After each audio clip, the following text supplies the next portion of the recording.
السلام عليكم ورحمة الله وبركاته. ازيكم يا حبايبي؟ عاملين ايه؟ يا رب تكونوا بخير وبصحة وسعادة. النهاردة معايا وصفة لسمك المكاريل. مش هنعمله مقلي ولا هنعمله مشوي، النهاردة هنعمله في الصينية، هنعمله بخلطة جميلة جدا. طبعا هنا ببتدي ان هو تنظيف سمك المكاريل. طبعا بيتنضف بطريقة سهلة جدا، مبياخدش منك اي مجهود ولا اي وقت. زي ما احنا شايفين كده، اول حاجة بعملها بقطع الراس. وابتدي انضفه بمعلقه من جوه كده واشيل كل الحاجات اللي فيه من جوه، وبغسله كويس بالميه. ما بستخدمش في التنظيف غير الملح فقط. بستخدم كميه من الملح، بعمله محلول من الملح في التنظيف، وبتركه يتنقع شويه فيه لغايه ما بينزل كل الزفاره اللي فيه. زي ما احنا شايفين كده طبعا سمك المكاريل مفيد جدا، واحنا عارفين ان هو مفيد وليه فوائد كتيرة جدا. من ضمن فوائده ان هو بيحتوي على اوميجا 3.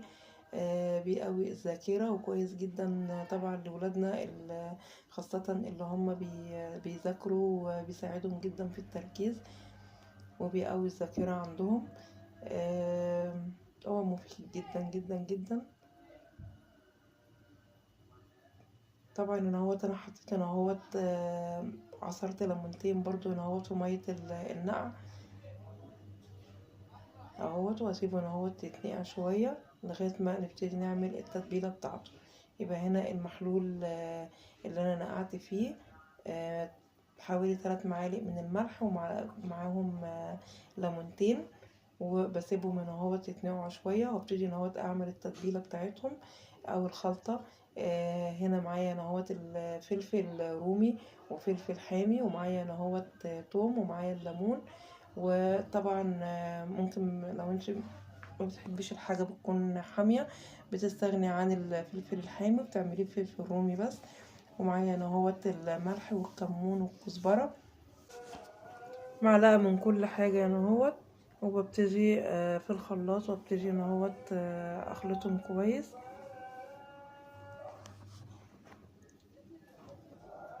طبعا بنحط معلقة من الخل معاهم مع الليمون، بتدي طعم الخلطة حلوة قوي. لو انت عايزة تزودي بقى شطة زودي، لو انت مش بتحبي الحاجة تكون سبايسي يعني بنستغنى عن الشطة والفلفل الحامي، بنكتفي بس بالفلفل الرومي. انا هنا حطيت معلقة من الشطة، وحطيت زي ما قلنا الملح والكمون والكزبرة، وحطيت نص معلقة من الفلفل الاسود. طبعا ممكن تستغني عنها.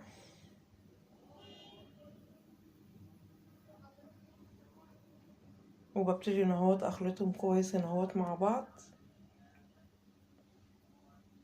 اهو. دي معلقه من الخل زي ما انا قلت اهي. كده انا خلطتهم في الخلاط، كده معايا الخلطه جاهزه للسمك. طبعا هو اتنقع، خد حوالي نص ساعه كده في النقع. هنا طبعا كنت مجهزه فلفل رومي مع فلفل حامي. وابتدي طبعا هما دلوقتي جاهزين عشان احطهم في الصينيه. وابتدي اغسل بقى السمك. طبعا اللي انا كنت نقعاه بغسله بالميه كويس جدا جدا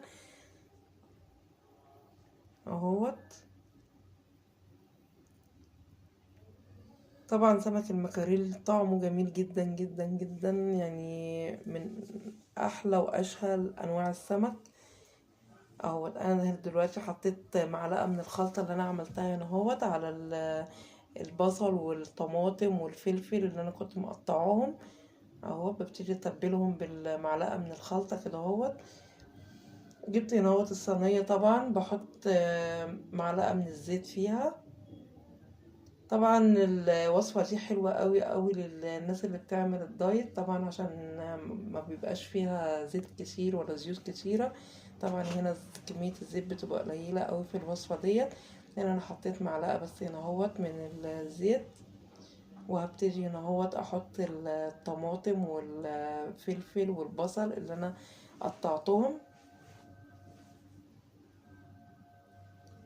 طبعا هنا انا ببتدي بقى اتبل السمك طبعا بالتتبيله اللي احنا او الخلطه اللي احنا عاملينها زي ما احنا شايفين كده اهي.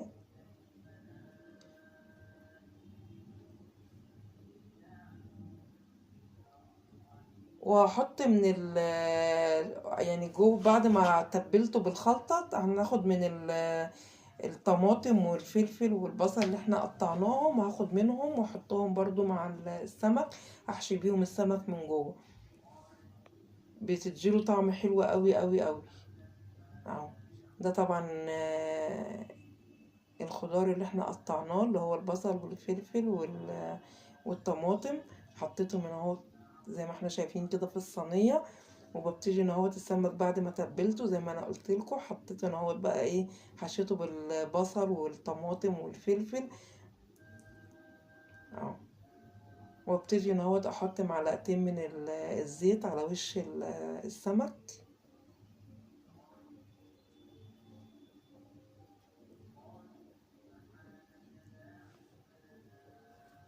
وهنحطه طبعا في الفرن اهوت على الشبكة. انا كنت مقطعه هنا اهوت طماطمايه كده، مقطعاها قطع صغيره قوي قوي، وحطيت عليهم شويه ملح اهوت، وحطيتهم على وش السمك اهو، على وش الصينيه كده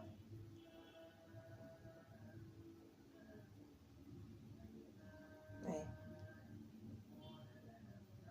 هتحمر معايا السمك وهيبقى شكله حلو بعد ما يطلع من الفرن.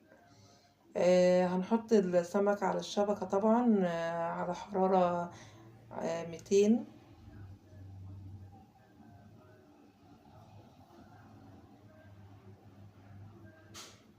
السمك كده استوى معايا، ايه رأيكم بقى في الجمال؟ تحفة تحفة تحفة، شكله جميل جدا جدا، والطعم احلى واحلى واحلى. بياخد حوالي نص ساعة في الفرن مش اكتر، ما بياخدش وقت كمان في الفرن. طبعا عملت جنبه بقى شوية رز صيادية، وبالهنا والشفا. اتمنى تكون الوصفة عجبتكم، فضلا وليس امرا اللايك والشير والاشتراك في القناة وتفعيل زر الجرس عشان يوصل لكم كل جديد. دمتم في امان الله ورعايته، والى اللقاء في فيديو جديد ووصفة جديدة.